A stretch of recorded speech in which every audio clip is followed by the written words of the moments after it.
सन 1891 में महाराष्ट्र के एक छोटे से गांव महू में भीमराव अंबेडकर का जन्म हुआ। वो एक महार जाति में जन्मे थे जिसे समाज में अछूत माना जाता था। स्कूल में पानी पीने नहीं दिया जाता, जमीन पर बैठाया जाता और नाम से नहीं जाति से बुलाया जाता था। लेकिन उनके अंदर कुछ था, आग थी, आत्मा थी और ज्ञान का भूख। भाग 2 संघर्ष का गीत। भीमराव पढ़ते गए, सहते गए और आगे बढ़ते गए।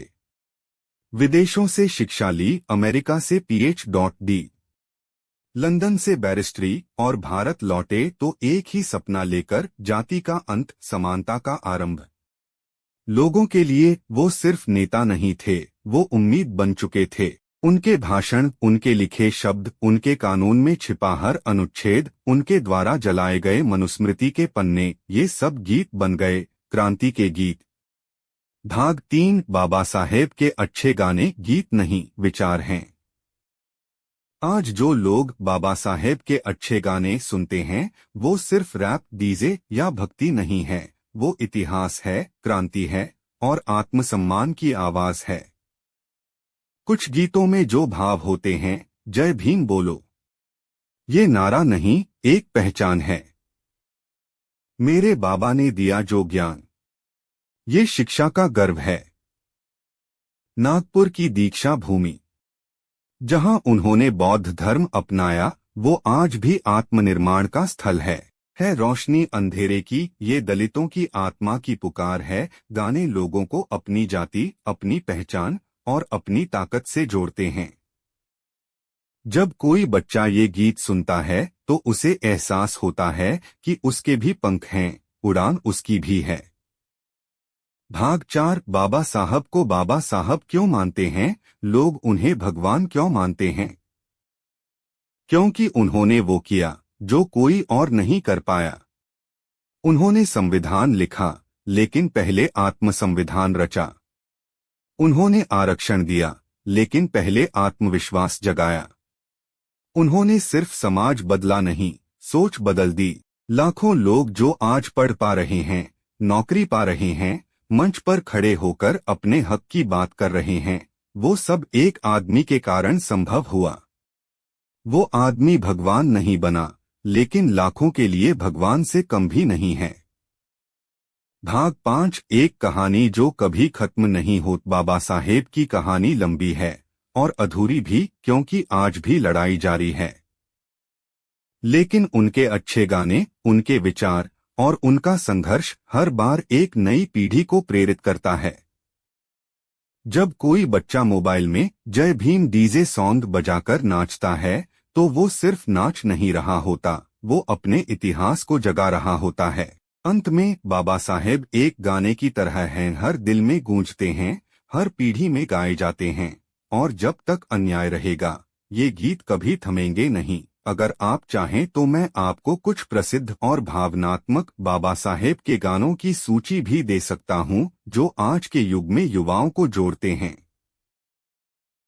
संत गुरु रविदास को मानने के पीछे गहरी आध्यात्मिक, सामाजिक और ऐतिहासिक वजहें हैं।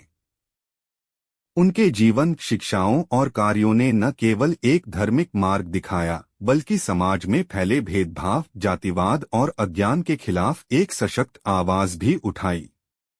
नीचे एक विस्तृत और सच्ची कहानी दी गई है कि क्यों संत रविदास को आज भी लोग गुरु मानते हैं और उनके अनुयायी उन्हें परमात्मा के समान श्रद्धा से पूजते हैं। संत रविदास जी का जन्म 15वीं शताब्दी में काशी, अब वाराणसी, उत्तर प्रदेश में एक गरीब चमार, चर्मकार परिवार में हुआ था। उनके माता पिता चमड़े का काम करते थे और समाज में उन्हें अछूत समझा जाता था। लेकिन रविदास जी बचपन से ही भक्ति, साधना और भगवान के ध्यान में लगे रहते थे। समाज ने उन्हें तुच्छ समझा, लेकिन उन्होंने अपने कार्यों से साबित किया कि आत्मा की कोई जाति नहीं होती। रविदास जी ने बचपन से ही ईश्वर के नाम का जाप करना शुरू कर दिया था। वे कहते थे, मन चंगा तो कठौती में गंगा। इसका अर्थ यह है कि अगर मन शुद्ध है तो गंदे पात्र में भी भगवान का वास हो सकता है।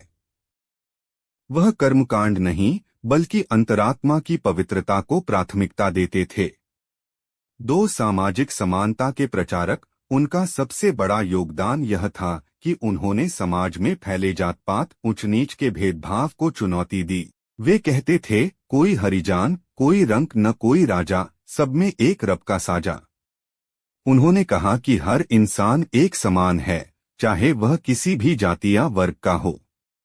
3 कर्म की महत्ता पर बल। रविदास जी ने यह सिखाया कि इंसान को अपने कर्म पर विश्वास करना चाहिए, न कि जन्म या जाति पर। उन्होंने जूते बनाते हुए ही भक्ति का मार्ग अपनाया और यही बताया कि भगवान किसी विशेष स्थान या वेश में नहीं, बल्कि सच्चे हृदय में रहते हैं। 4 राजाओं और रानियों को प्रभावित किया। संत रविदास के विचार इतने प्रभावशाली थे कि तत्कालीन रानी मीराबाई भी उन्हें गुरु मानती थीं। मीराबाई कहती थीं, गुरु मिलिया रविदास जी, दीन्हा ज्ञान का दान। कहो मीरा अनुभव भयो, गुरु पूरा मिले भगवान।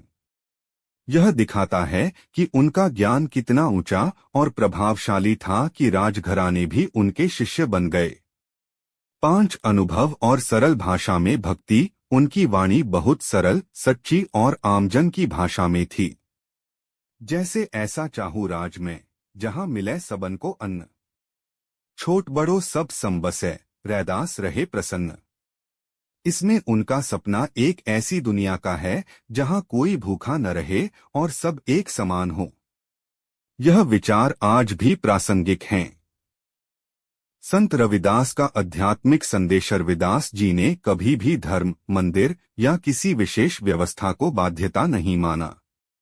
उनका कहना था, जात पात के झगड़े मिटा दो, मन से मन का मेल बढ़ा दो। उनका पूरा जीवन इस बात का उदाहरण है कि एक साधारण व्यक्ति भी ईश्वर को पा सकता है, समाज को बदल सकता है और गुरु बन सकता है। निष्कर्ष, संत रविदास को इसलिए गुरु माना जाता है क्योंकि उन्होंने ईश्वर भक्ति, सामाजिक समानता और मानवता की शिक्षा दी। उन्होंने दिखाया कि जाति, वर्ण या सामाजिक स्थिति कोई मायने नहीं रखती, अगर दिल सच्चा हो और भक्ति सच्ची हो। उनकी सच्चाई, भक्ति और समाज सुधार की भावना आज भी लाखों लोगों को प्रेरित करती है।